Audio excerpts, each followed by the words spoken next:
Hey everyone, I'm Brett Scott. I'm the author of Cloud Money and the Heretic's Guide to Global Finance. And in this 7-part series, I'm going to take you from the ground level of our economy all the way through up to the highest levels of global corporate capitalism. This has been made in collaboration with Lankelly Chase. This is part 4 of 7, so let's begin.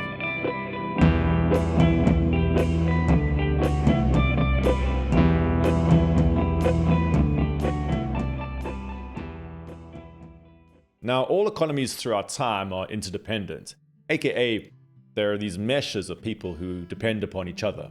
But monetary systems basically scale interdependence up and create these big networks of people who are connected together. So one useful way to think about monetary systems is to think of them as being like nervous systems that connect different parts of our economic superorganism together.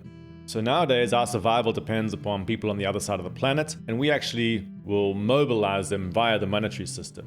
Now, the sheer scale of this actually makes interdependence much harder to see. So in a weird twist of irony, large-scale interdependence creates this myth of independence in which we imagine ourselves as these isolated solo actors in a sort of sea of strangers and floating products. In many ways, it's actually like we wear these glasses that remove awareness of the connections between us. So consider a phrase like self-made businessman. It's often applied to someone who has apparently created their own destiny to become a success. Now, this is core to the identity of someone like Donald Trump, for example. But if you really think about it, every building constructed under Trump's name was built by other people. Tens of thousands of contractors and workers. Furthermore, his property empire relies upon other people renting the buildings out. Furthermore, all operations would collapse within days if the employees suddenly stopped working. Objectively then, Trump, and actually many other billionaires, are just people who have maneuvered themselves into positions of power within an interdependent network, often by having good access to credit from financiers. Trump's power and Elon Musk's power and many other business people's power totally depends upon other people. Now, one way to conceptualize this is to think about beekeepers. A beekeeper might indeed have a certain level of ingenuity or entrepreneurial spirit, perhaps, but no honey gets produced unless bees come and produce it for them.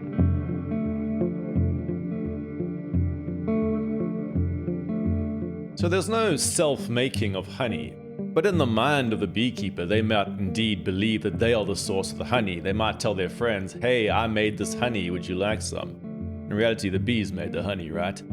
But the sort of perception of this sort of self-made individual is core to this myth of independence. And this myth of independence is actually central to the ideology of conservative libertarianism.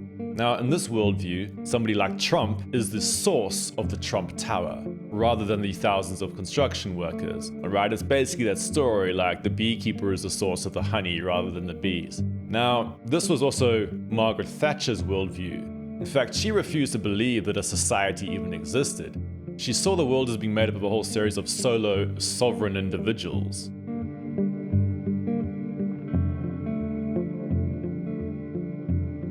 Now, here's a metaphor to explore. The myth of independence often has a Duracell bunny view of people. We're imagined to have this fully charged battery of internal energy that we supposedly then draw upon to produce things.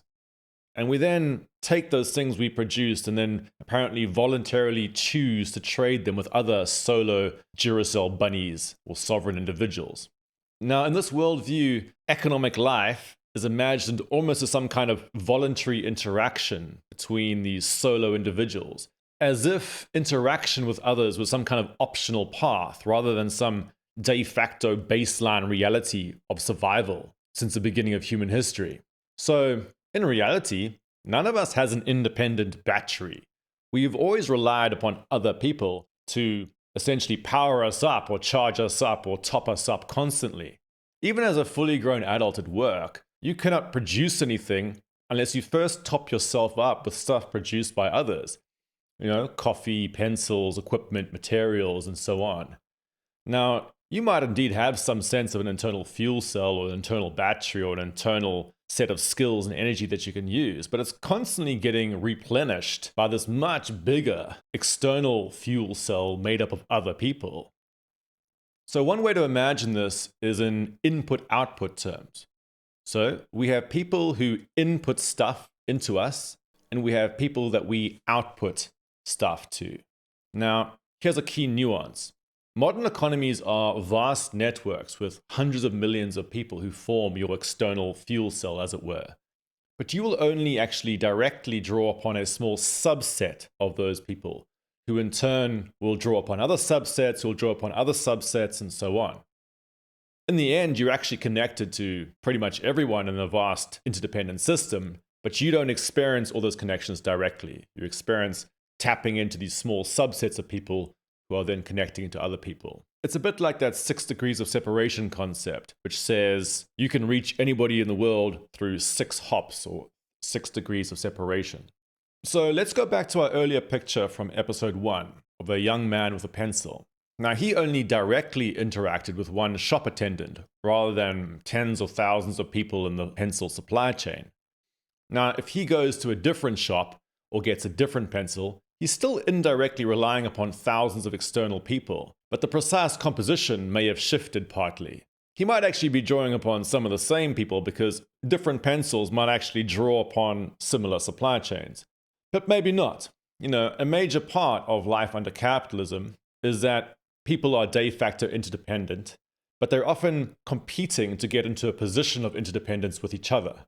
They're often competing to get into one of the subsets that you are depending upon, essentially competing to collaborate, basically.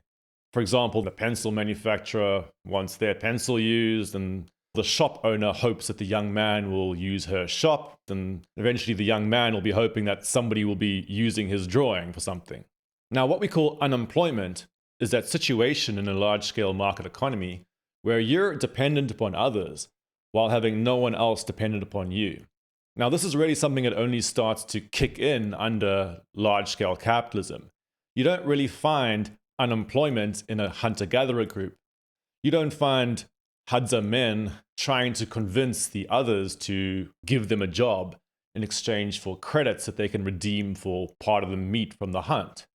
So actually, this experience of being alone and unwanted and unable to secure a livelihood is something that really only starts to emerge in these large-scale monetary economies, these market economies. So, if you find yourself in a position where you have only inputs, aka people that you're dependent upon, and no outputs, people who are dependent upon you, you're on your way to becoming destitute in a market system.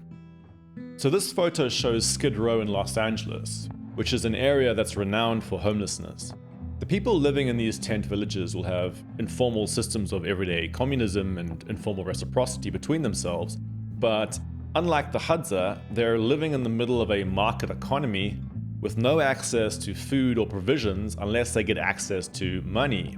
Now, if you study this picture, you'll see that from a material perspective, the people actually have more things than the Hadza do. For example, they have manufactured tents, shoes made from polyester, plastic buckets, sleeping bags, and bicycles. The major difference, however, is that they're living in the midst of a huge city economy that requires many more things to survive than living in the Tanzanian wilderness. Just to get a job in a city, you need access to advanced phones, internet systems, motorized transport, professional education, and of course, sustenance from supermarket goods so that you don't faint in the middle of the interview. Now, if you can't get these inputs to survival, you're going to end up dependent upon charity, begging, dumpster diving, or else seeking minor jobs in the black market.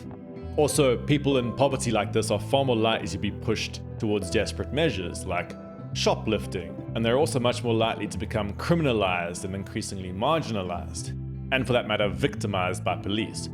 This is often one big source of economic injustice in our society. For example, in places like the US, many people who have been criminalized by the police are the descendants of the very slaves that were exploited to kickstart market capitalism to begin with. inequalities in market power. It's important to realize that being rich or poor doesn't actually really refer to how much stuff you have. Rather, it refers to how much power you have in an interdependent economy relative to the amount of stuff or labor that you need on average. So a poor person needs a certain amount, but has very little power to command the labor of other people. A rich person, by contrast, has large power, being able to mobilize the labor of many others through their accumulation of monetary credits. Now, people who have accumulated money in a market system have a far greater ability to direct or harness productive forces. Basically, they can get other workers to make things for them, or they can buy up stuff that previous workers made.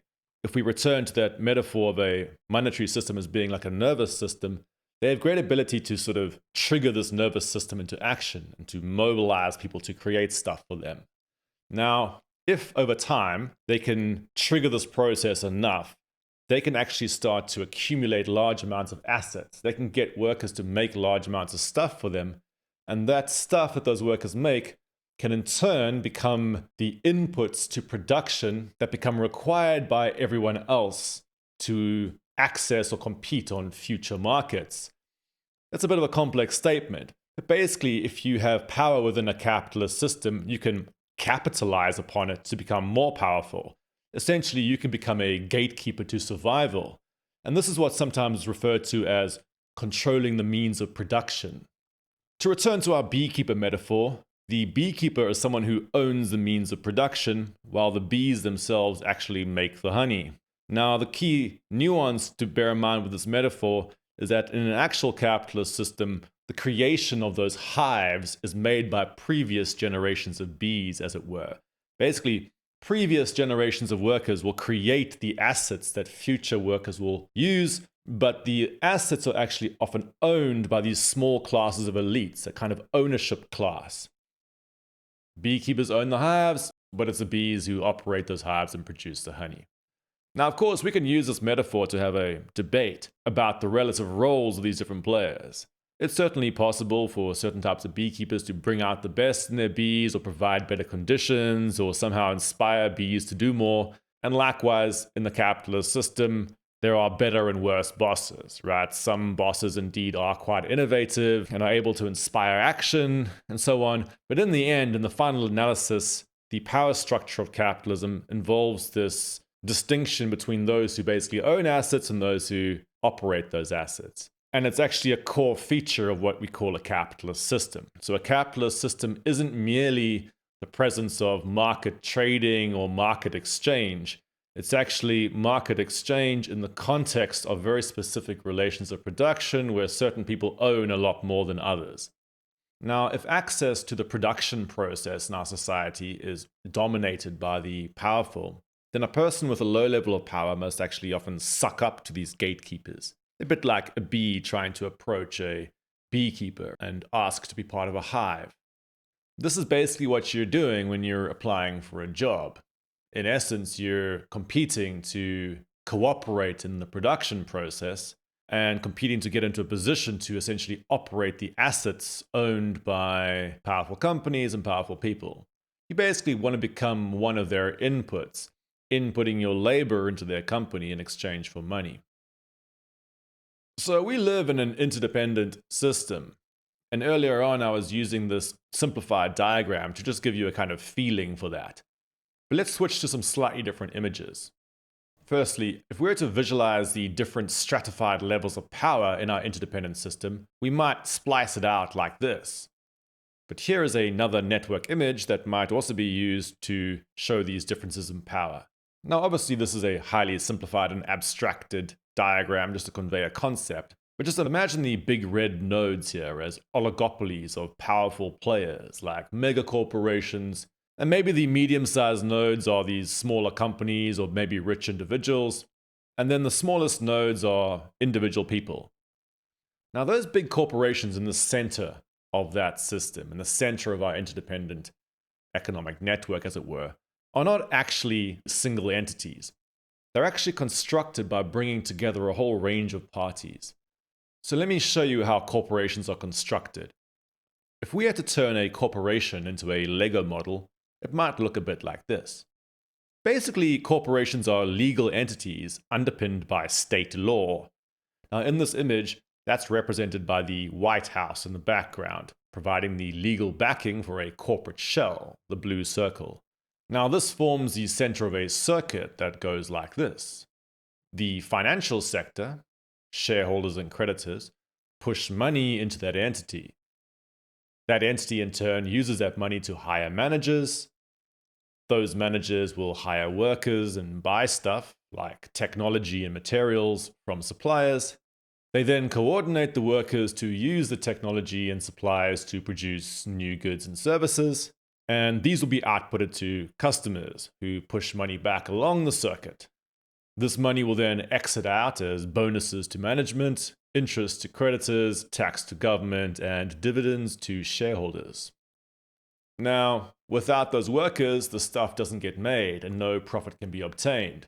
But workers will only get paid a small slice of the overall pie. And one of the major battles under a modern capitalist system is how much of that pie workers get. One of the big historic battles is workers fighting to get a fairer share relative to the managers and finance sector.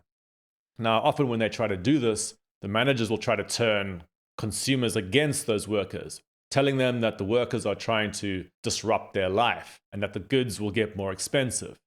To use our beekeeper metaphor, this is a bit like a group of bees getting together to demand more of the honey, and then the beekeeper turning the other bees against them by saying that those bees are disrupting the overall hive. In reality, what they're often saying is that they don't want to give workers a bigger share because it will entail reducing their own share. And the managers don't want to do that because they're scared that if they reduce the shareholder cuts or the shareholder profit, the shareholders will back away. In fact, managers will often suck up to customers, the ones that they output to, rather than protecting workers who actually input the labor required to assemble the goods and services that are actually sold. Indeed, as a company seeks to entrench its position, it may actually be incentivized to try to replace their workers with technology from other companies, a process that ends up eroding worker security. Now, this disposability and exploitation of workers is at the heart of what's called class struggle. Basically, the struggle between those who own large amounts of assets, the beekeepers as it were, and those who operate those assets. Now, in the next episode, we'll look into how these big corporations expand and how they collectively form the center of a vast system that envelops us all. See you then.